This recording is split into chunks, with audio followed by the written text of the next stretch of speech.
Hello, everyone. Welcome to another virtual event with Mysterious Galaxy. Tonight, I have two great authors here for you. We are joined by John Gilstrap, the New York Times bestselling author of the award-winning action novels, including the Jonathan Grave. I believe we have some feedback somewhere.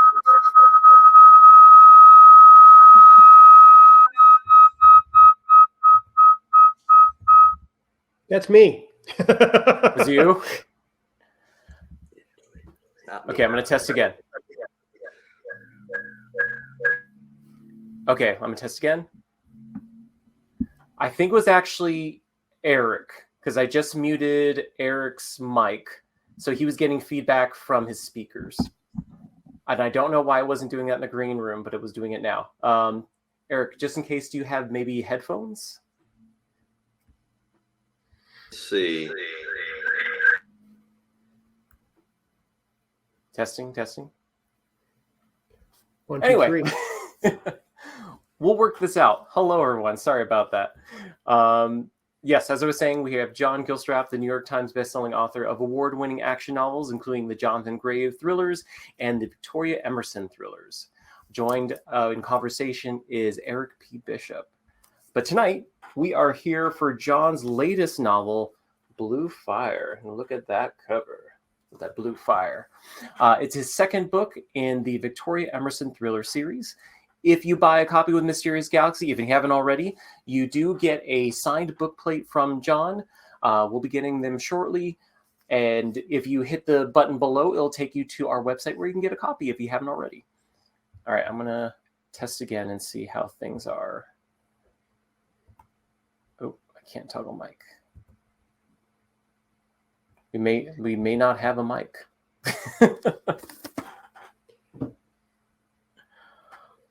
But John, how are you tonight?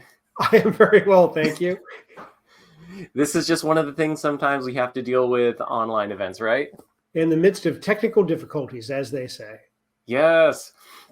How many events have you done so far for your book? I didn't ask you that in the green screen. This is number 5 or 6, I think. Oh, wow. So are you getting now to the point where you're like, I can just walk through my events in my sleep? No, in fact, I find it's interesting. The virtuality, is that a word, of the events is kind of strange because I've been doing this for 25, 26 years, and you always get to do an event where you see the audience reaction. And the virtual thing, you say something you think is funny and nobody laughs. So it's kind of weird, but I certainly do enjoy it, and it's nice to see folks and reach out to different parts of the world. Y'all are in San Diego, right? Yes. Yeah, that's like the most beautiful place on the planet. I'm in Virginia, where it's 27 degrees, I believe, outside, and kind of wet. So I do not envy you.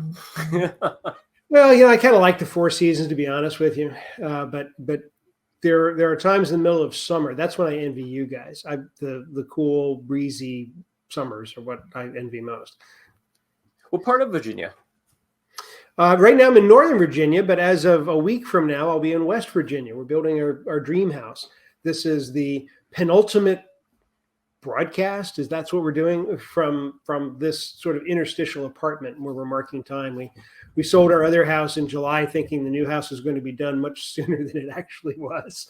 But we should be moving soon.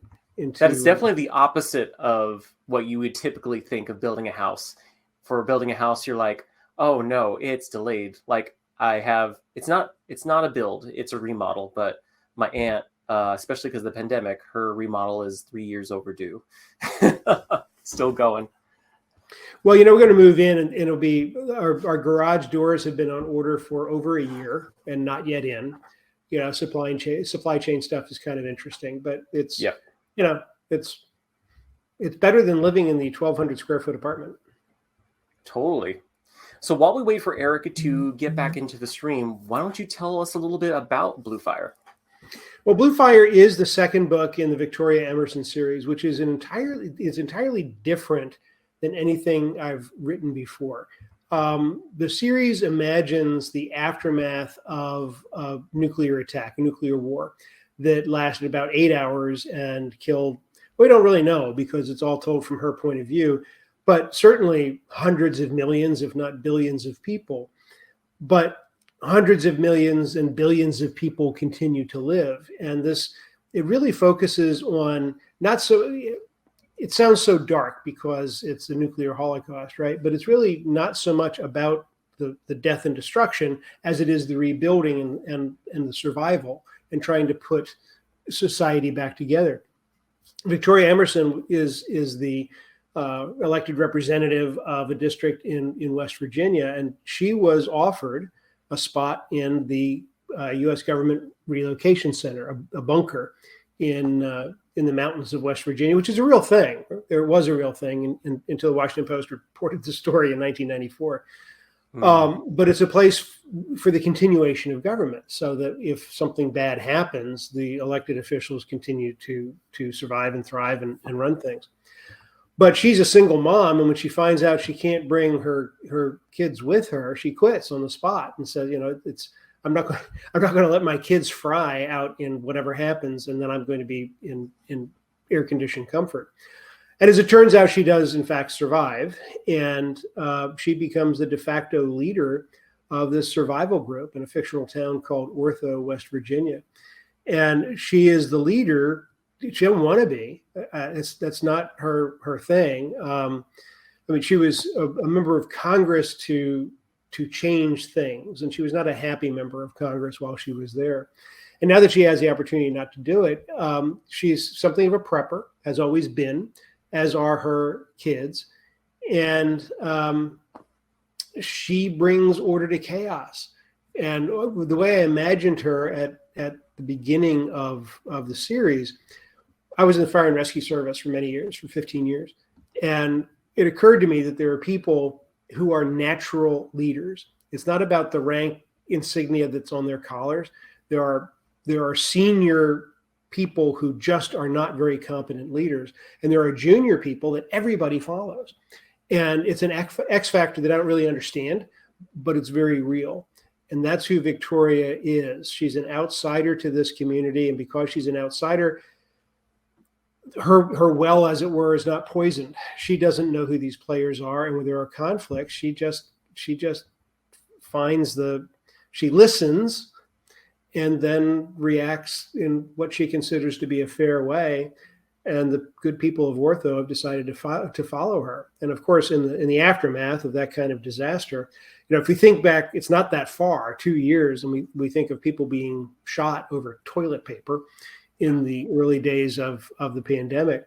Yeah. If we lose everything, if the stakes are not hand sanitizer and toilet paper, but the stakes are the last bottle of baby formula or the last diabetes medication or heart medication, how feral are people going to go, and how quickly are they going to do that?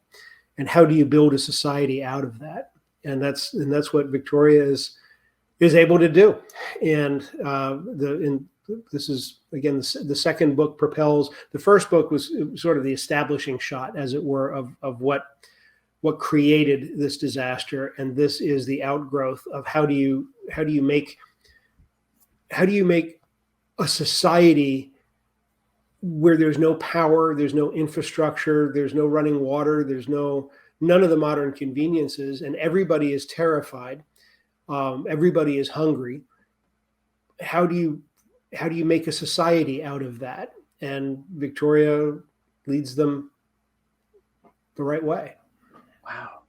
So for something like this, how is your research process with basically trying to figure out how you bring back, not humanity, but basically polite society and government? What was your research for this?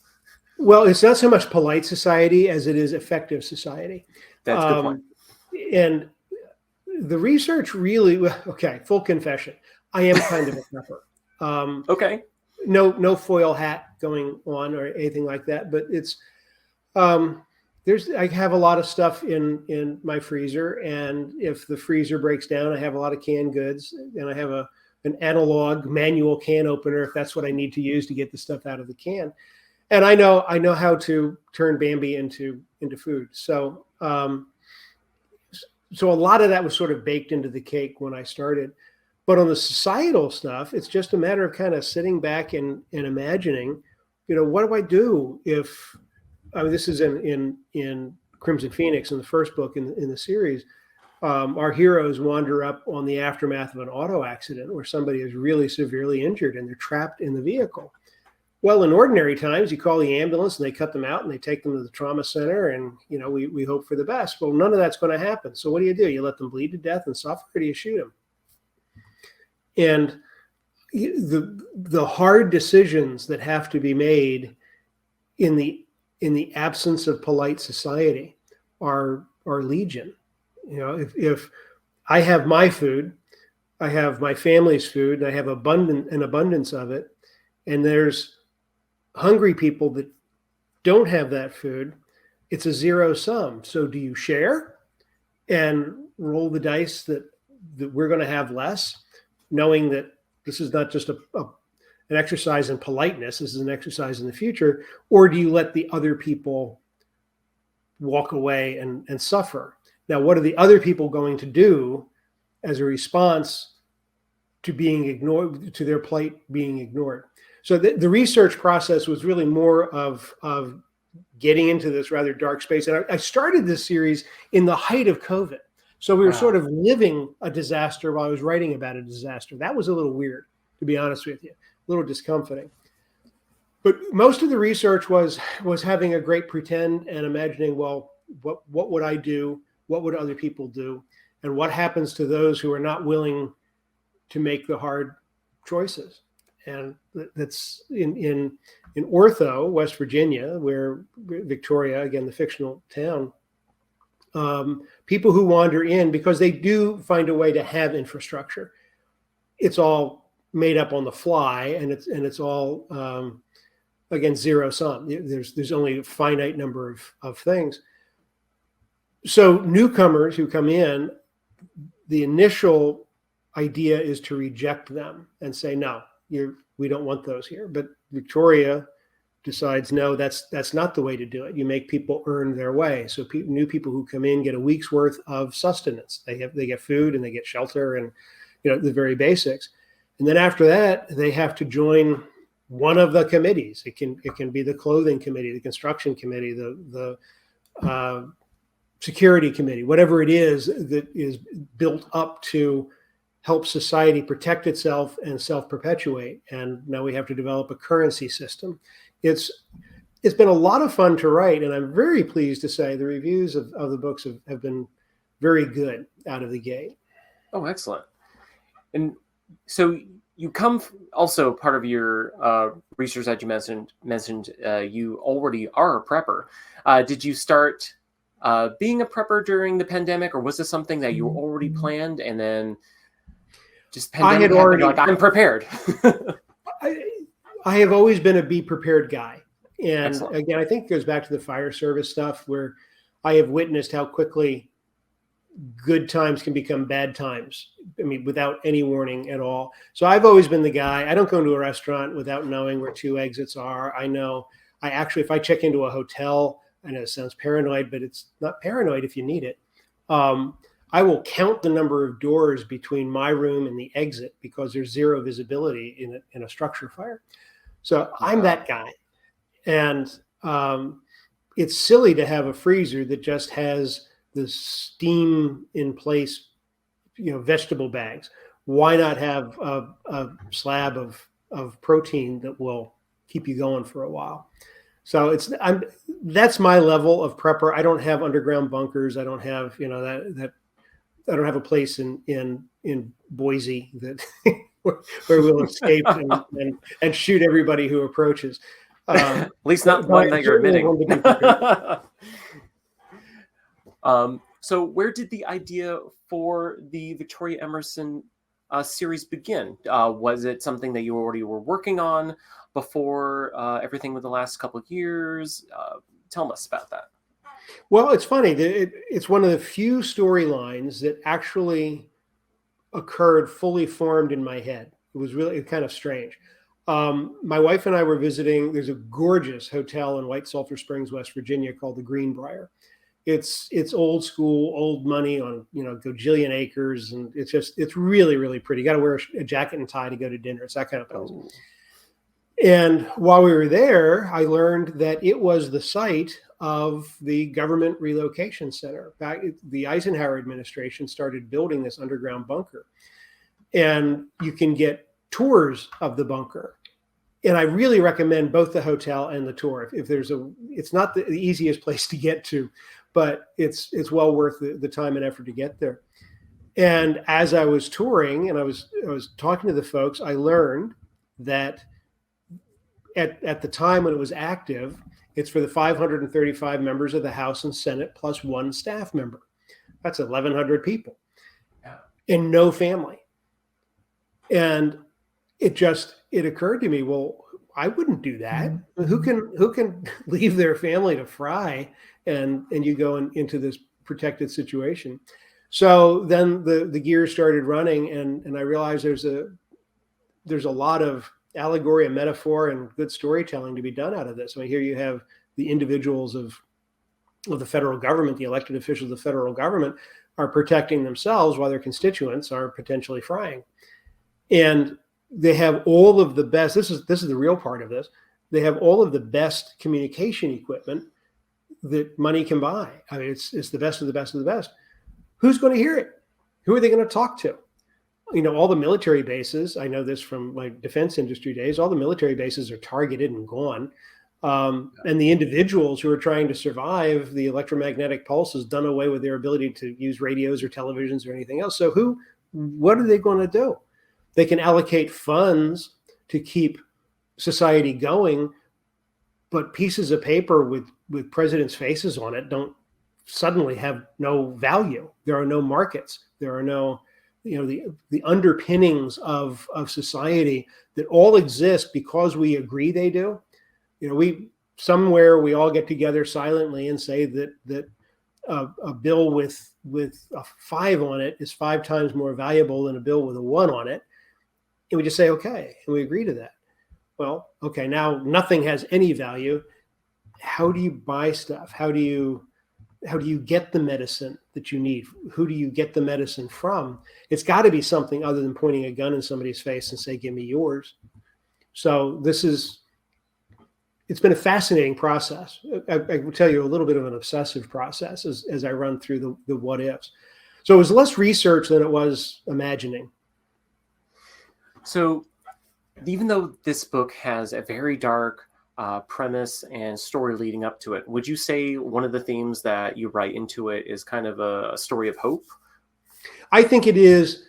I think the underpinnings of the book, the initiating factor of the book is obviously dark. I mean, a lot of people are killed, but that's not, yes. There's none of that on camera, or very little of that on camera. It's really about hope and love and family and helping your fellow man and protecting your neighbors against the dark forces who are God, that sounds so Star Wars, against the bad guys, the feral, panicky citizens who are just in full panic, and all they know is violence and self-protection. And that's a very legitimate place to be in that circumstance. And it falls to a strong leader, Victoria Emerson, to understand that and try to find the way to reason through these crises. And when reason fails, violence is pretty much the last resort. So the only resort.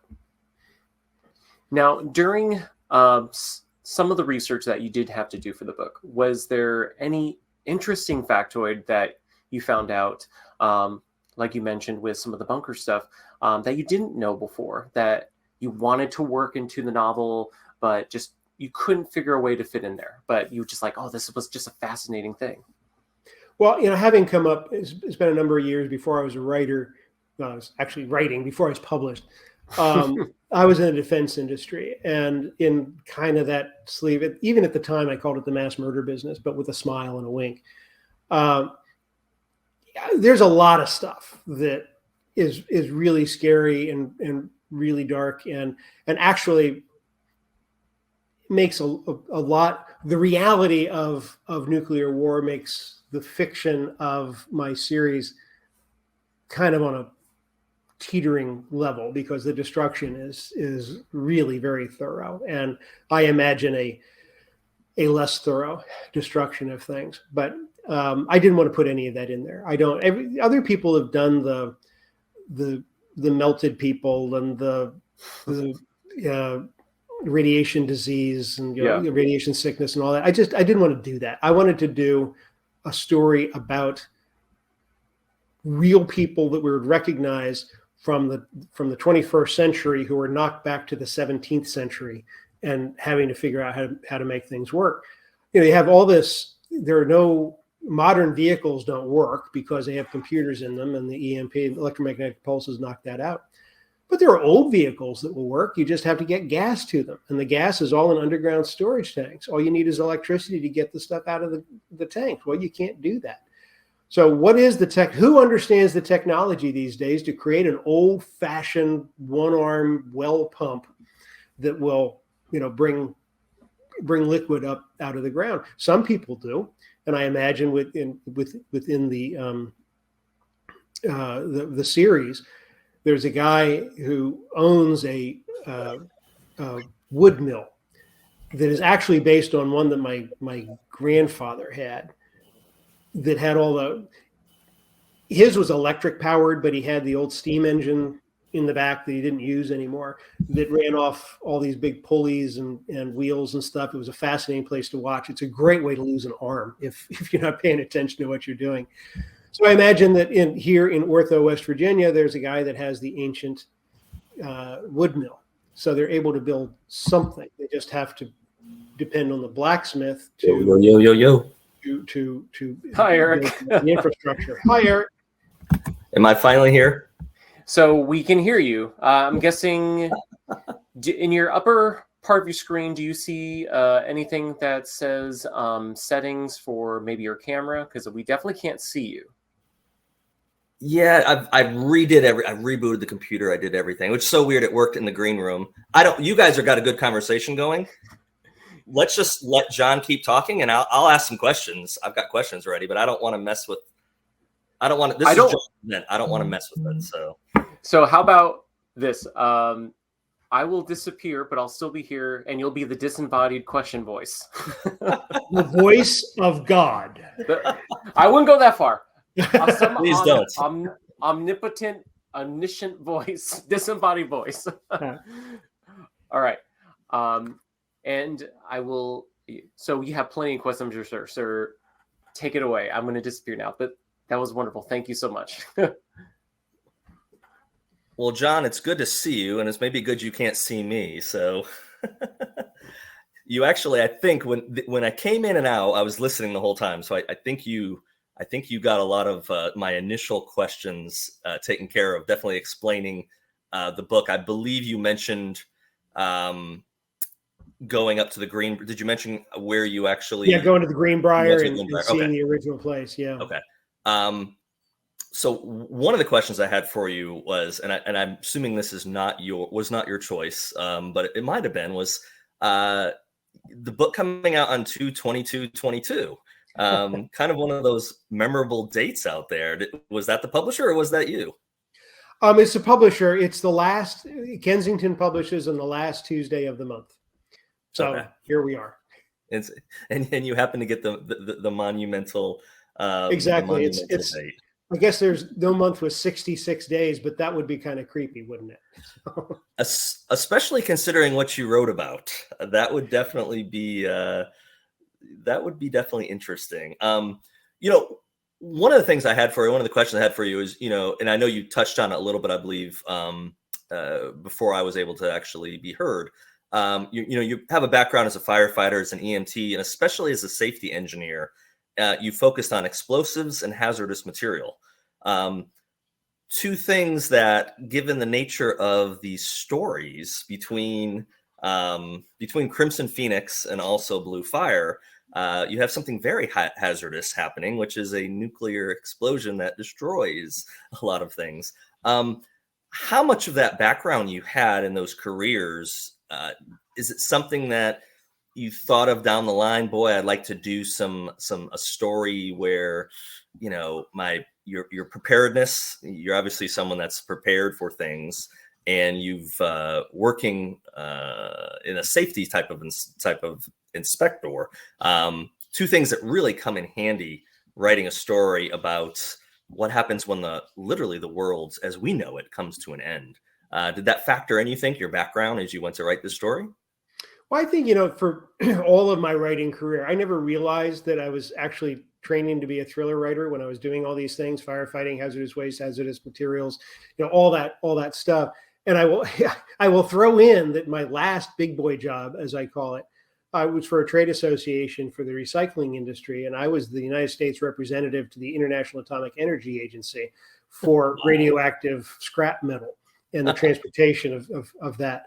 So, all of this, I don't think that ever drove my decision to write the book, but it certainly made selling the concept a little bit easier. I knew what landmines to avoid, and I understood the basic premise of, I understand the tactical part of the nuclear war plan, and I understand the physics of nuclear radiation. And I kind of skirted around a lot of reality, but I think if there's a nuclear physicist who reads the books, somebody's going to ring the BS bell on me. But it's reasonably believable that that what remains. Well, no, that's a good way to put it. One of the things I think that's pretty clever and interesting with what you've done with this story is you get to explore the human condition. Yes, you've written a thriller, and you have these amazing things that occur, deadly things that occur. But deep down, this story is about people. It's about how they react with, their lives coming to an end. This horrific, life-altering experience has happened. We hear all the time, deep down, most people are good. You hear that. Well, deep down, most people are good. Your story is telling of some folks that aren't doing good things, though. So is it cathartic in every way? What do you learn about people or your thoughts on people when you go to tell a story like this? Is there something deeper there that comes out? Well, having been an emergency responder for a number of years, I think everybody has the opportunity. Everybody who wants to be good can be good, but when backed into a corner and threatened with a life or death situation for themselves, or worse, with their family, their children, we revert back to feral animal pretty quickly. And when everything is gone, I mentioned earlier that the people were being shot over toilet paper in the early days of COVID. And if that's the bar, then what do we do when it's the chemotherapy drugs, or when it's the last drop of water in a bottle and nobody trusts to drink the water? It's the last bit of meat out of the grocery store, and nobody knows how to turn fuzzy animals into meat that you can eat. But the story itself is the stories, the books, I think they are about the human condition, and it's about how strong leadership, somebody who can bring peace to the panic and say, okay, stop, just slow down. Let's work through this. We don't have to go all, I was going to say nuclear. That's a bad way to go. But we don't have to go. We don't have to go to guns on this. Let's talk it through and make it work. And if a strong leader can calm people down, and that's what strong leaders do, and that's what Victoria Emerson does, you can accomplish amazing things, and you can inspire people to do things that they didn't know that they would do. But for those who are not willing to take that step, and for those who insist on stealing from others or hurting others, we don't have courthouses in this circumstance. We don't have jails in this circumstance. We don't have police in this circumstance. So that also then falls on the community to decide, what do we do? At what point do you is the social contract broken to the point that some form of corporal punishment is necessary. I address that in the books as well. Yeah, no, absolutely. And I like the way you do address, like you're talking back to the person that stands up, Victoria. When I was reading it, the thing that struck me is how many people, knowing that they can't bring their loved ones, still go in the bunker because they want to live. They want to still have the power, whatever it might be, whatever their rationale is. The thing that I think, was so cleverly written by you about Victoria is she was not about to go save herself, not knowing what's going to happen to her boys. Which that brings me to my question of, it's something that I've seen you talk about before, and I think it might be good for this audience to hear about, is given the situation that happens in the book, you talked in other interviews about your concentric circle theory. Do you mind talking a little bit about that for people that might not be aware of what that is? Because I think I don't mind that at all. In fact, clever. that has been a principle of my own life for a long time. We mentioned that I'm I'm a minor prepper in my own life, but I've always believed in the concentric circle theory. Is there's myself, my wife, and my son. We're a 3-person family. And now we have a new puppy, so I guess that she's in the circle as well. There's a 4th. Yeah, and that's the circle that I would die to protect, and I would kill to protect. I mean, hands down, doesn't matter. They trump everything. But then I have extended family, right? I have my brother and my nieces and nephews, and I have all these other folks who are really close to that inner circle, but they're not the inner circle. And then you expand out. This is theoretical, right? And then you have close friends, and then you have acquaintances, and then you have, ultimately it's the world. I don't wish harm on anybody. But as soon as that inner circle is threatened, all of the other circles become irrelevant. Right. They become subservient to the protection of the inner circle. And this has always been, within the context of the book, this is what Victoria has taught her children, is that we will survive. It doesn't matter what we have to do to survive, we will. But that's leavened with this sense of responsibility to the community. We give people a chance to do the right thing, and if they don't do the right thing, maybe give them another chance. It depends on if they have a gun in their hand, and ultimately, it's right wins over might, which then begs the question within the books: where do right and might intersect? Because everybody, I believe this is true. I believe everybody acts in their own perceived best interest across the board. So if Charlie's kids are starving and they really need stuff, and I have the stuff that they need, Charlie will be convinced that it's worth killing me to get the stuff that he can give to their kids. He's coming from a very honest place. He's acting in his own best interest, but it is certainly not my best interest in that circumstance.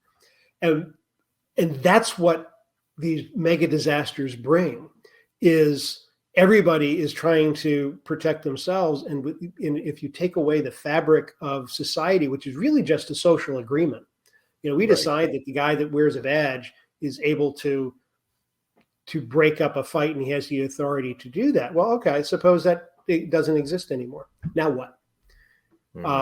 If there are no courts, there are no courthouses, there are no jails, somehow we have to bring order to all of this. And that's what Victoria does, or tries to do. Well, and she does it well. And, I was taking my son to karate earlier, and so I had a little bit of a drive, and I was telling him what was going on tonight. So, I'm going to interview an author, and what's his book about? So I was telling a little bit about your book, and it started a conversation just with my son. What would you be willing to do? And it brought me back, and I was going to ask you if you had read this book, or if what your research was to write this one, but also did you ever read 1 Second After? It's funny. That comes up a lot. I was not aware of that book when I started writing this. Oh, okay. And then once I became aware of it, I intentionally did not read it because, you don't want to get too close. Absolutely. Well, it gave me that feel when I started reading it. It was a book that the it was actually written or set right up from where I live up in Black Mountain. And I had not written it until read it until several years ago. And I happened to make the smart decision of reading it while I was in Yosemite by myself for a weekend. So that was a really interesting place to read about the end of the world when you're by yourself. And your book brought me back to that moment, which was very much a compliment, because it just picked up right there of going, and it made me think, what would I do? What's important to me? And what would I do to protect what was important? So, that part of it, I just really, really connected with it. So I believe I read an article or an interview with you with Crimson Phoenix, that obviously the idea came up by going to the Greenbrier and touring the bunker under there. And it kind of came to you, I believe I read, really quick. Like, boom, you just came up with this concept for this book very, very quickly. So how about for Bluefire? Was it just a continuation of that original blueprint you created in your head, or are you still plotting? Are you plotting, or are you pantsing with this one? The story arc is plotted. Getting to the plot points is pantsed. I figure out how to do that. So I'm sort of a hybrid. But the story itself, when it occurred to me, it came to me essentially as a trilogy. It's a 3-part story. It could be one book, but nobody wants to read a book that's going to be that long. Right. And then because it comes out in 3 pieces, I want to make it very clear that I think I'm the writer, so my opinion doesn't matter all that much. But I think Bluefire survives very well as a standalone. Reading Crimson Phoenix first kind of gives you a head start on things that are happening, but it's not something that has to be read in order. But in my head, it's a 3-part arc. So we've had Crimson Phoenix with the first book, Bluefire, and now I'm in the process of writing White Smoke, which will be the third element. It doesn't mean the story that there won't be more. And if people like this, there's a gajillion stories that could be hung on the skeleton. But the basic, the arc that takes the folks in the bunker and Victoria's family surviving their trials and all that, in my mind, that's a 3-book arc. And there's other things that can happen, but for now, that's it. Cool. That was actually going to be one of my questions. Where do we go next? So we know we're coming out with a third one.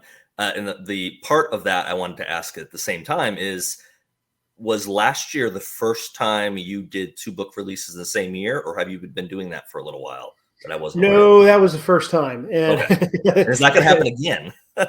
Well, and I got 2 more years of doing that while I'm moving and while, other stuff is going on.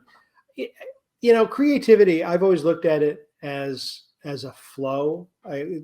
Firefighters, everybody talks about, if you've been a firefighter, you always think in terms of water. To get water out of a cistern, you got to prime the pump, and then once the pump is primed, it flows well. Storytelling, to me, there's an analogy in that. Once you get the creative stream flowing, it's not easy to switch from one storyline to another. I have until June 15th to deliver White Smoke, and then I have until October 15th to deliver the next Jonathan Grave book. Okay. And it's very doable, but it's tiring. There's a lot going on. The good part is I love these characters so much that I actually enjoy the process of getting in their heads and playing with my imaginary friends. Yeah. They call it psychosis if you don't get paid for it. So. I can understand that. Yeah. I don't know if you feel the same, because I've been around authors for many years now. And I'm always perplexed when I meet someone that almost acts like they don't enjoy what they do. And I know there's a difficult factor to it. I've definitely had moments where I've been frustrated, or maybe, kind of boxed myself into a corner and had to work my way out. But that's also the juice for me that I got to figure a way out. But I can't understand why someone would do this and not enjoy it, especially based on what most people make doing it, which is, laughable. So. Yeah. No. Well, I think you've been to conferences and there's a certain obligation, depending on the nature of the conference, to have writerly answers to questions from people like, who are your favorite writers? And, people will talk about Hemingway and all these authors that I don't particularly like, and I will talk about Stephen King and Jeffrey Deaver and contemporary writers. Mhm. I can't imagine. It takes a long time to write a book, and Yeah. to not enjoy the process. God, it's like putting your hand in a meat grinder. Who would do that? Absolutely. I feel the same way. Someone recently was telling me that their struggle is editing. And I said to them, I said, I used to be that same way with the first couple times, the books that I did not publish. I wrote 3 of them before I got published. And, the hardest part for me, I loved the creative side. I loved crafting the characters, the story and all that. But to sit down and start editing what I did was torture for the first year or two. And then I just realized that for me, at least, it was a mindset I needed to take on of, you know what? I now have a chance to make this better. I now have a chance to fix things, to tweak things. And I don't say I love it now, but it's not dreading like it used to be. And I think I'm hopefully at this point, 5 books in, writing a 6th one too. Hopefully I'm getting better at it. Would be the. I'll tell you how I attack the editing thing. I think it'd be daunting to go through and then have to go back to the beginning. I start every day by rewriting what I wrote the day before. And so it's polished as I go. And then if I make a change, if all of a sudden I realize I got to have a 2nd floor in the house, or whatever the case may be, in order to make the plot work, I go back then and fix it before I move on. So by the time I get to my deadline or approach the deadline, get within a couple of weeks of the deadline, it's really kind of a light rewrite, and I'm done because I've already rewritten the damn thing 20 or 30 times as I go along. You've got something pretty polished by that point, basically. Yeah. No, I can definitely understand that. I'd be remiss if I don't ask this. I don't want to probably be on this subject for long, given the state of the world right now. But given the state of the world right now, given what Bluefire and what Crimson Phoenix is about, what in the world is going on with Eastern Europe? And should people be looking to come relocate to West Virginia, in the next to you here in the next couple of weeks or months? No, we're good. Don't come. We got enough. Thank you very much. Good answer. I don't write politics and I don't understand all of this, but if you look at the history of Europe in general, has there been a point where they've gone 100 years without going to war with each other? No.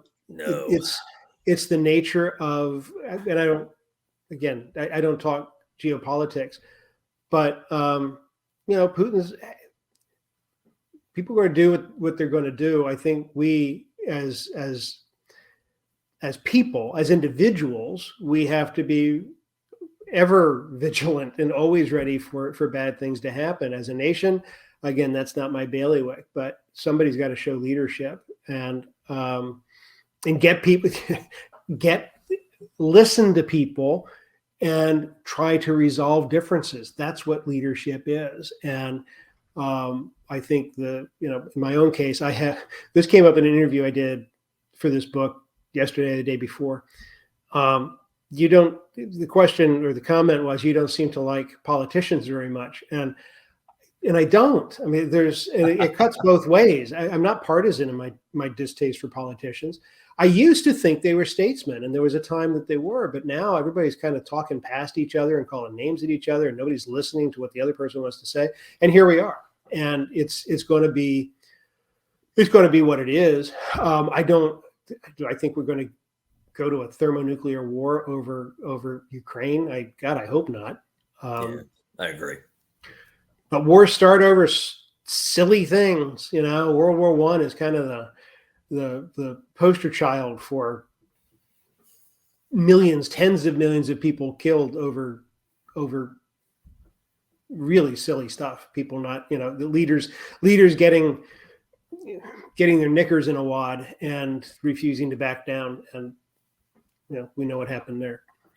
Well, I think speaking of the leadership, I think you kind of addressed this, especially in Bluefire, where the presidential bunker, where the president is, things don't go that great. And I kind of chuckled as I was kind of going through that part and thinking about that of, our politicians are very much type A personalities. How long would they survive in a bunker together before they just, who knows what they would do to each other, or who knows how long they would be willing to stay in there, just based on how they get along. And I think kind of how you addressed it is the statesmanship is kind of a thing of the past most of the time. Well, it's not so much that as in the part, just to catch people up who haven't read it, the House and the Senate are locked down in this bunker that they don't have control over, there, which is actually true. That's how it works. There's a third party consulting company that has the police powers and has the power to decide who sleeps where, who eats when, what do they eat, how much do they eat, all that kind of stuff. So the House and Senate members do what they do, but they do not run the bunker. Mm-hmm. And within the real one, in the Greenbrier, they had jail cells built in the anticipation that people are going to go a little nuts, and they have to be taken care of. And there were shoot to kill orders for people who decide they want to open doors because they're going nuts, and it's a sealed facility. You're not supposed to open doors. That's why it's a sealed facility. So I don't know how that would go. I would tell you again, I don't write politics, and it's very interesting that there are political loggerheads. I mean, people within this bunker, within the story, are not getting along with each other. And I never mention parties. I only mention majority and minority. And nobody knows, because I don't know who they are either. But with a very few, I don't get a lot of hate mail, thankfully. And maybe two from Crimson Phoenix, and one was from an angry Republican and one was from an angry Democrat, because they each respectively thought that I was hammering their political party as the bad guys. So when that happens, I know I've reached the sweet spot. Well, I was going to say that confirms that you were vague enough in regard of who was the quote unquote good guy or who wasn't. And it's fiction. So right. We both know people have a struggle understanding that at times, though. So, oh yeah. Most people think the news is fiction now. So, it's hey, so another thing I want to touch on too, definitely keep talking about the books, but you're such a resource for people to know more about the industry. And like I mentioned earlier, I'd met you at a conference. I think it was the 2017 Thriller Fest. I know the last couple of years we've not been in person. I think it was the first one I attended is when I met you. And soon after that, and I'm not sure even when you started them, I know sometime after that is when I discovered that you had a series of YouTube videos out there, basically instructional videos for people to know, hey, I'm a published author. This is part of my journey, and this is what I learned. And first of all, thank you for doing those as a fellow writer, because I wasn't yet published at that time, but those were things that I never considered. I wanted to write a good novel. I didn't think, I'm going to have to learn about agents. I'm going to have to learn about how the industry works. I want to say one of the videos you did, if I recall the detail, was you mentioned that if someone gets $100,000 book advance, they think they've hit the jackpot. You actually went to the degree of breaking down how much money of that you're actually going to get to see. And you haven't won as much of a jackpot as it's like the people that win the Powerball. You might not have as much as you thought at the end of the day. And so, first of all, thank you for doing that. But my other question is, will you keep doing some of those videos periodically? And what kind of a feedback have you got from people that have watched them and hopefully learned something? The feedback is almost universally positive, and it's author John Gilstrap is the YouTube channel. And yes, I will. I haven't done one in over a year, in part because we're in transition between we sold one house and then we're building. In fact, in 2 weeks, this is the penultimate broadcast from the apartment in Virginia. The house is in West Virginia is that close to being done. We're supposed to move tomorrow, and it just isn't going to work. But once I have the room, the space to do this again, I will. So yeah, they're fun. And the point of the YouTube channel, I'm not going to teach anybody how to write. I can't do that. I frankly don't think anybody can do that. Mm-hmm. But I talk about the kind of the peek behind the curtain. How do authors get paid? What does an advance mean? what does a movie deal look like? And with a movie deal, what do you have to be concerned about? Do you need an agent? Why do you need an agent? How long should a book be? How do you know you've done your final draft, and that kind of stuff? So it's been well received. I haven't gotten any. Well, I shouldn't say that out loud. I haven't gotten any bad mail from that, and please don't consider that a challenge. I don't need that. Well, you don't need that, and I don't see how people can take. Well, I do know how people can take and be negative about something, but it's such a help. For people that don't know the industry, to get a peek behind the veil, it helps. It helps them to prepare as they enter the same arena you're in. Not, as you well know, knowledge is power, and to have that knowledge ahead of time, it sets you up for success much better than walking into the publishing arena and not knowing any of that. Well, and I think, one of the things you see it all the time on Facebook pages and writers' pages and all this sort of stuff, the naivete that by putting good thoughts on paper where the words all line up and things are spelled right, and even if it's a good story, that's all fine. But this is a business, and everybody on the other side of the computer screen, the agents and the publishers and the editors and all of that, this is 100% business for them. It's a business that is designed to sell art. I hate that word as writing, but you know what I mean? It's they're selling imagination, and they're selling great escapes for people to go on the good pretend. So that's the product, but it is still a product and has to be treated as such. And for writers, newbies to come in and not understand the first thing about the industry, first of all, it's self-defeating, and secondly, it's disrespectful. Well, and I will say I probably was just, so when I wrote my first novel, it was 2014, and I learned so much the year after I wrote that novel, which I've now tried to teach other people in the last couple of years. Like you were saying earlier, you're paying it forward. But I went into it very naive. I didn't realize how much of a business it was. I wanted to actually I wanted to write a novel. It was a goal. It was a life's dream, and I did it. And then I thought, well, darn, this is going to be successful. Ha ha ha. That was 2014. I got published in 2021. So, 7 years later, I finally got published. But that learning curve, first of all, was quick. It needed to be quick. But to have a resource, even in 2014, like you had put out, would have been something that would have definitely been extremely helpful. So again, you doing that and putting that out there, I think is extremely helpful to all future writers. Talking about way back when you got started, Nathan's Run came out in 1996. So John, you've been doing this for, a few years, maybe 25 years. You've been doing it for a little while. Is there, I know this is kind of not a great question, but I think it still is relevant, is 25 years into doing this and the experience you've had, is there something that you've learned? I know you've learned lots of things along the way, but there's one thing in particular that you could go back and tell yourself. Is there any one thing that stands out that might make that journey better for you, or might make it the trek easier for you? Or did you just have to learn what you learned when you did? I think Nathan's Run was a huge hit right off the bat. And that was a great blessing, but it also had the downside, because I assume that's the way the business worked. Right. It's not. So I think the lesson, it's not something I would redo, because I think we all learn I learn as much from failures as I do from successes. Successes it's a much kinder lesson than failures are, but maybe Absolutely. The failures are more memorable.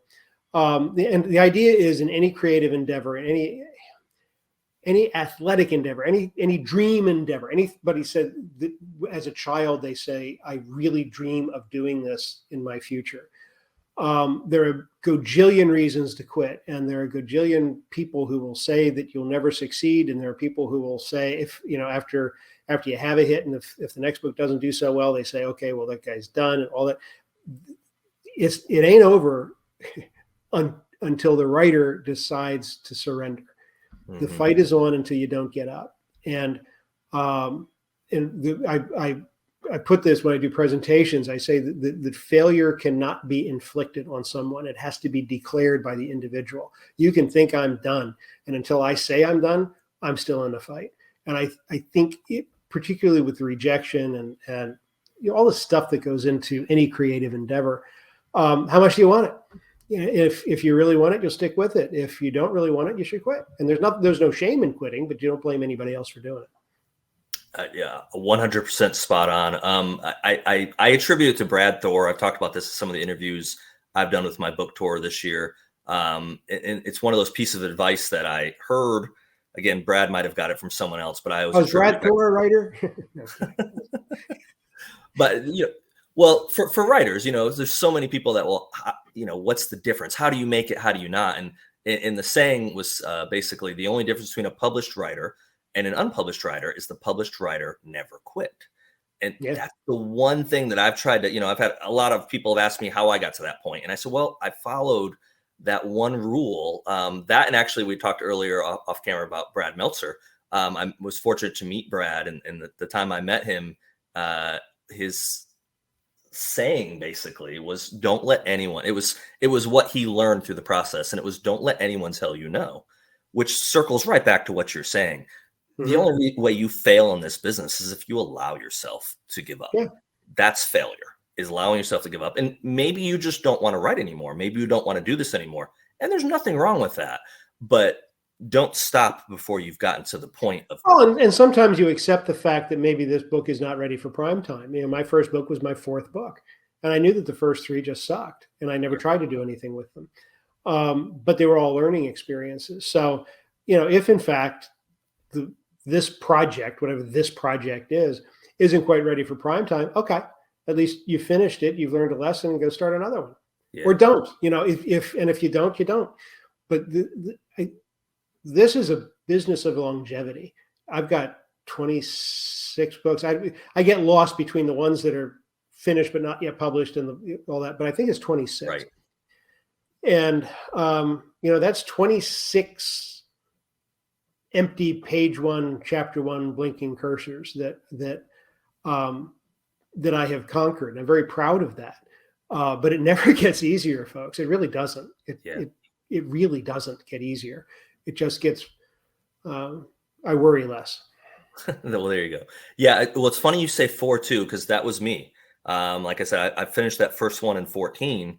The Body Man's my fourth novel.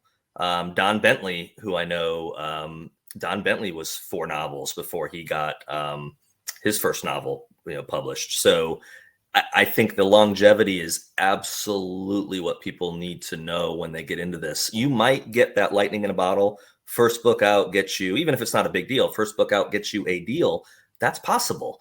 But for the average person out there, it doesn't happen that way. And then to actually be able to make a living off doing this, it's even much more rare to have that first book pay you enough money that you don't have to have. I believe I saw an interview with you several years back, that you had quit your job at one point because you were making good enough money that you could support yourself to being a writer. And for a period of time there, you then decided to go back to work, because to have that be the only thing you were doing was challenging. Do I recall that correctly? Yeah. And it wasn't a financial decision so much as it was a life decision. I am one of the few extrovert writers that I know. Truly extrovert. I miss crowds. I draw energy out of crowds, and I'm type A. I'm the problem solver, safety engineer. Something blows up. Okay, let's go fix this.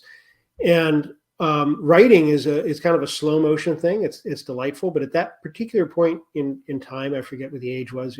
Probably mid 40s, and it just wasn't scratching the itch anymore. I missed the water cooler. I didn't miss the commute, but I missed the travel. I missed helping people. I was a consultant, and I missed doing all of that. So I went back to it and continued to write a book a year.